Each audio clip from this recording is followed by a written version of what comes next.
Now, aside from learning losses, children affected by severe tropical storm Christine are also experiencing lack of access to basic needs like clean water and food. How can we help the children and over 1.4 million families affected by Christine? To talk about this, we have Save the Children Philippines Humanitarian Manager Faisa Ali joining us today. Good morning. Thanks for joining us.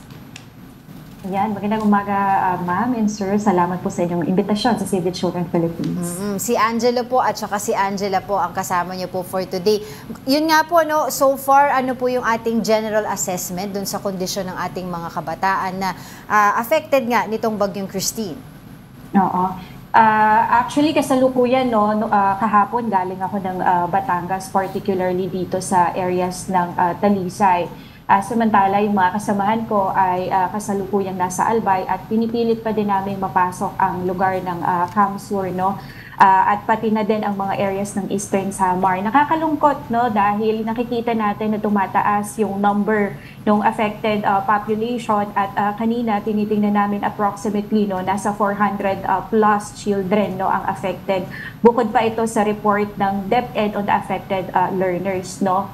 At base sa ating assessment, no, doon sa mga lugar na ating napuntahan, ay marami dito sa mga bata, bukod sa na-mention niyo po kanina, no, na may pangangailangan ng immediate support for access to food, nutritious food. Nandoon din ang pangangailangan ng kanilang psychosocial support intervention dahil marami sa mga bata dito ngayon ay kasalukuyang distress, no, o nakaranas ng trauma dulot ng matinding pagbabaha at yung mga landslide, no. At kahapon nga po nandoon kami doon sa Ground Zero sa Barangay Sampaloc sa Talisay, no, at nakakalungkot dahil doon sa number ng fatalities na 20, no, 15 doon ay reported to be children, no. At nung binisita din natin yung evacuation centers, no, tinitingnan natin medyo crowded talaga ang mga evacuation centers, no. At ang potential risk nito na kami naman ay concern ay yung protection ng mga bata, no. At maigi at importante na dapat makapag-provide tayo ng life-saving services, kasama na dito yung malinis na tubig, pagkain at syempre yung pagpapatuloy ng pag-aaral ng mga bata at kasama ang pag-establish o installment ng ating mga child-friendly spaces sa mga lugar na kasalukuyang apektado. If I'd like to talk about also yung one of the issues which is learning loss dahil sa class suspensions. Alam naman natin kasi hindi naman natin may iwasan to. There's climate change. There's a shift in the way storms are coming in. Pag gagawin mo naman sa summer, napakainit. So ano ba dapat ngayon gawin ng gobyerno para at least ma-mitigate or ma-lessen yung impact nito sa mga kabataan? Ayan, actually, oo, talagang isang major concern at kalaban natin ngayon ang climate change, no? Kaya ang panawagan natin talaga ay increase, no, na disaster preparedness risk reduction, no? Kami naman po sa Save the Children, ang lagi naming panawagan sa DSWD, sa DILG at sa ating mga LGUs ay yung pag-localize ng Republic Act 10821 o yung Children's Emergency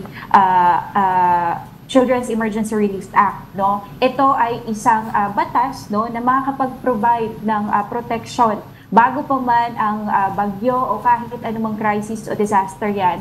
At tuwing at pagkatapos ng any crisis or disaster, no, ito ay pag-ensure, no, na nasisigurado natin na provide natin immediately yung protection na nararapat sa mga bata upang ma-access nila ang kanilang mga basic right on food, basic right on education, at kasama na din dito yung pag-integrate ng disaster preparedness sa mga schools, no, sa mga teachers para magkaroon din sila ng awareness at sila mismo at yung mga bata ay may mga paghahandang nagagawa at nagkakaroon sila ng increased awareness on climate change and on disaster preparedness. Yeah, Faisa, I'd like to touch up on that, yung sinasabi mo kanina, increased awareness. Kasi most countries that are prone to yung mga calamities, pinapakita nila yung effects ng calamities para pag na-experience na ng mga kabataan, they're not that shocked and scared anymore. Are we also doing this to most of the children? Yung parang we are not filtering it, we're showing them what really can happen. So when it happens, they know what to do?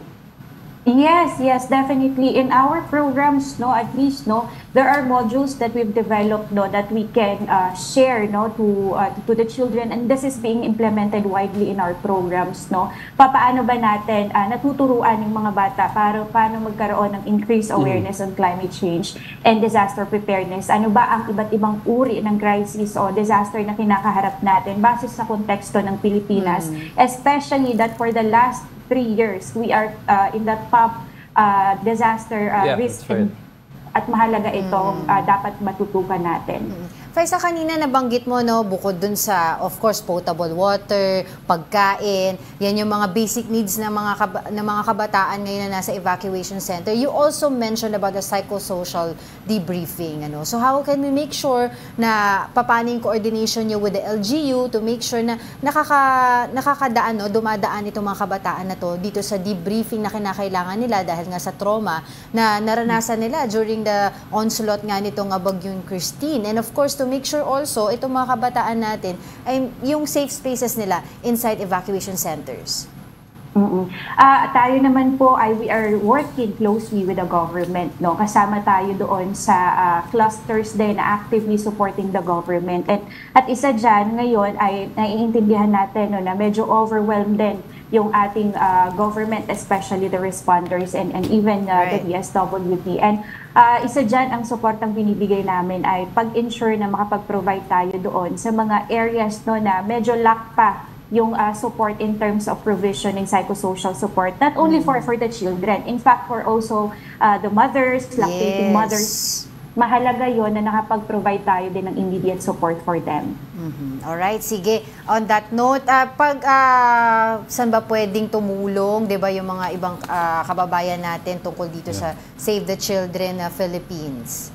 Oo, maaari po kayong makipag-ugnayan sa Save the Children Philippines, no. Gusto ko lang banggitin, Angela, actually kahapon, no, doon sa Ground Zero, we were able to immediately provision hygiene kits, no, doon sa areas for 200 families, and in Albay nakapag-provision tayo immediately ng hot meals, no, pero marami pang pangangailangan. Maaari po kayo makipag-ugnayan sa Save the Children Philippines. Pwede nyo po kaming i-message sa aming Facebook page, sa aming website, upang kayo po ay matulungan kaming makatulong, lalong-lalo na doon sa mga batang apektado nitong STS Christine. Maraming salamat po. Alright, on that note, maraming salamat din sa iyong oras, Faisa Ali, ang Humanitarian Manager of Save the Children Philippines.